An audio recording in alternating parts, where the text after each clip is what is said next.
I think it's the most stupidest thing in the world. You call it police action back home, right? It made America laugh during wartime. A comedy about war that became the most watched finale in television history. But behind the laughter, darkness consumed the set. Actors battled for control. One star walked away and never looked back. And in the final episode, it nearly didn't happen at all. These are 20 secrets about MASH hidden for decades. And the bonus, a scene so controversial CBS refused to air it for 30 years. Attention all personnel. Number 20. CBS wanted to cancel after 6 episodes. When MASH premiered in September 1972, CBS executives were convinced they'd made a catastrophic mistake. The show was too dark, too political, too intelligent for mainstream audiences who wanted simple entertainment. Early ratings were disastrous, barely cracking the top 50 shows. The network received complaint letters from viewers who found the medical gore disturbing and the anti-war themes unpatriotic during the Vietnam era. By episode 6, CBS executives held emergency meetings about canceling the show and cutting their losses. They believed MASH was too sophisticated for American audiences, that people wanted escapism rather than commentary about the futility of war.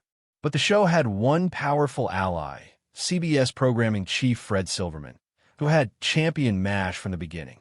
He fought the board, arguing that the show needed time to find its audience, that quality television required patience.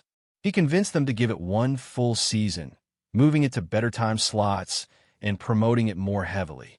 Slowly, ratings improved as word of mouth spread about this different kind of comedy. By the end of season 1, MASH had found its audience, and by season 2, it was a certified hit. The show that nearly died after 6 episodes became one of television's greatest successes, running 11 seasons and changing what sitcoms could be. Number 19, Alan Alda and Gary Burghoff hated each other from day one. Check this place out. Alan Alda and Gary Burghoff played best friends Hawkeye Pierce and Radar O'Reilly on screen, their friendship forming the emotional heart of early seasons. Off-screen, they despised each other with an intensity that shocked the cast and crew. The animosity started during the first table read when Burghoff, who had played Radar in the MASH film, acted superior to television newcomers, treating the role as his personal property. Alda, who was establishing himself as the show's creative leader, resented Burghoff's attitude and territorial behavior. Their personalities clashed fundamentally. Alda was intellectual, politically liberal, and believed in collaborative creativity. Burghoff was difficult, emotionally volatile, and demanded special treatment based on his film experience. During early seasons, they'd barely speak off camera, communicating only when scenes required it. Crew members learned to keep them separated between takes to avoid confrontations. The tension exploded repeatedly, with screaming matches in dressing rooms and complaints to producers about each other's behavior. Alda found Burghoff unprofessional and childish. Boff thought Alda was arrogant and knew it all, trying to control everything. Their scenes together required extraordinary acting, pretending to be close friends while genuinely hating each other. When Burghoff left the show in season 7, claiming burnout, the real reason was partly his inability to work with Alda anymore. Years passed before they spoke again, and even then the relationship remained coldly professional. Two men who'd played best friends, but could never stand each other in reality. Number 18, Mlan Stevenson was fired and lied about leaving. Mlan Stevenson played Lieutenant Colonel Henry Blake for 3 seasons, providing bumbling leadership and comic relief. Then in season 3, his character was cowled off in one of television's most shocking moments, dying in a plane crash on his way home. For decades, the story was that Stevenson chose to leave, wanting to pursue other opportunities. That was a lie created to protect everyone involved. The truth was that Stevenson was fired. By season 3, his behavior on set had become intolerable. He'd show up late, drunk, or not at all, forcing production to work around his absences. He'd forget lines, blow takes repeatedly, and show no remorse or effort to improve. The cast covered for him initially, but eventually his unreliability endangered the entire production schedule. Producers issued warnings that Stevenson ignored, believing his character was too important to fire. They proved him wrong, terminating his contract and calling Henry Blake in a deliberate message that no one was irreplaceable. Stevenson was blindsided, having assumed his misbehavior would be tolerated indefinitely. He immediately spun a narrative about leaving voluntarily to pursue his own sitcom, saving face publicly while privately devastated. The other sitcoms he tried all failed quickly, and Stevenson spent the rest of his career regretting the behavior that got him fired from Massachusetts. He died bitter, never forgiving the producers for firing him, but never acknowledging that his own actions had forced their hand. Number 17.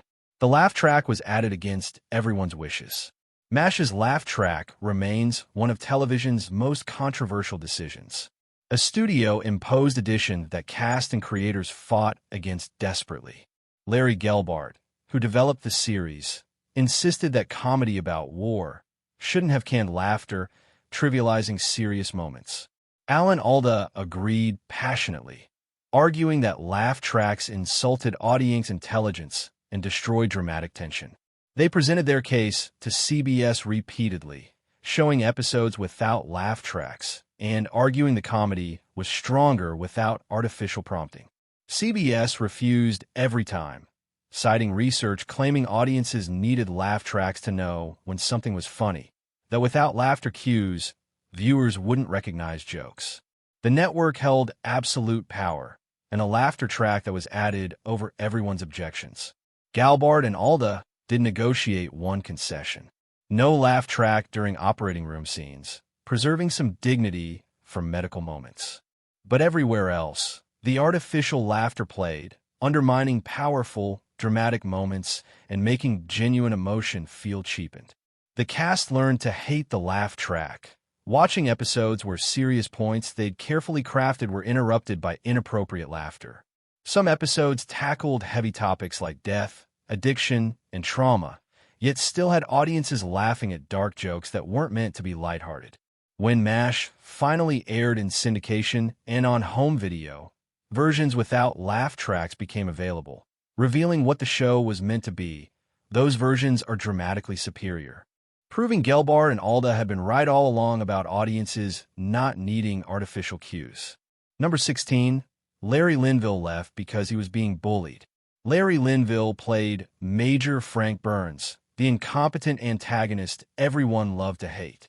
For 5 seasons, Burns was MASH's punching bag, the butt of jokes and the target of pranks. On screen, this created comedy. Off screen, it created an environment where Linville was treated with contempt by cast members who confused actors with character. The bullying started subtly, with cast members continuing to mock Linville between takes, making jokes at his expense that went beyond friendly ribbing into genuine cruelty. Because Burns was written as stupid and cowardly, some cast members treated Linville as if he actually possessed those qualities. Alan Alda was particularly guilty, using his authority as the show's creative force to dominate Linville and shut down his input on character development. Linville tried pitching storylines that would give Burns depth and humanity, showing why he'd become so damaged. Alda rejected them all, insisting Burns needed to remain purely antagonistic. The typecast extended to social situations. Cast members would exclude Linville from gatherings, not inviting him to dinners or parties where everyone else bonded. He became isolated, the outsider, even among people he worked with daily. By season 5, Linville was miserable, dreading going to work and feeling dehumanized by playing a character everyone despised. When his contract ended, he refused to renew despite offers of more money. Choosing his mental health over financial security, he left. He never looked back, spending remaining years taking diverse roles that proved his range while trying to forget the show that had made him famous but miserable. Number 15. The show's anti-war message nearly got it banned. MASH's anti-war stance was deliberately subtle in early seasons, buried beneath comedy to avoid controversy. But as the show gained confidence in the Vietnam War remained divisive, the messaging became more explicit and more dangerous. By season 4, episodes were overtly criticizing military leadership, questioning the morality of war, and depicting soldiers as victims of political decisions beyond their control. This created problems with the Department of Defense, which had initially cooperated with production, providing technical advisors and equipment. The DoD withdrew support in 1975, declaring MASH unpatriotic and harmful to military recruitment. They pressured CBS to cancel the show or tone down criticism of military institutions. CBS, to their credit, refused, but the political pressure was intense. Conservative politicians and veterans groups organized letter-writing campaigns demanding cancellation, calling the show propaganda that undermined troops. Some local CBS affiliates in conservative markets refused to air certain episodes, substituting reruns or other programming. The controversy threatened the show's survival, but something unexpected happened. Actual veterans, including Korean War veterans he depicted, came to the show's defense. They wrote letters explaining that MASH captured the reality of their experience. That war was exactly the absurd, tragic waste the show portrayed. Their voices legitimized MASH's perspective and made political attacks backfire. The show survived the controversy and continued its anti-war messaging even more boldly, proving that sometimes taking a stand strengthens rather than destroys you. Number 14. Mike Frell was hired because he'd worked cheap. When Lance Stevenson was fired, the show needed a new commanding officer quickly. The role of B.J. Hunit was offered to several established actors who all demanded salaries the production deemed excessive. CBS wanted a big name to replace Stevenson, someone who could fill the gap left by Henry Blake's death and reassure audiences. But the production company, 20th Century Fox, wanted to save money, having grown frustrated with Stevenson's high salary and poor work ethic. Mike Frell was a working actor with steady television experience, but no star power, and critically, he was willing to work for significantly less than other candidates. He was hired primarily for financial reasons, not because he was the best actor available. Farrow later discovered that several more talented and experienced actors had been considered first, all rejected because they knew their worth and negotiated accordingly. This created insecurity and resentment that Frell carried throughout his time on MASH, knowing he was a budget decision rather than an artistic choice. He overcompensated by trying too hard to prove himself, pitching storylines and character ideas that producers often rejected. The relationship between Frell and Alan Alda was complicated by this dynamic, with Frell feeling like a junior partner who'd never earned equal respect. To his credit, Frell grew into the role and made B.J. Hunit an essential part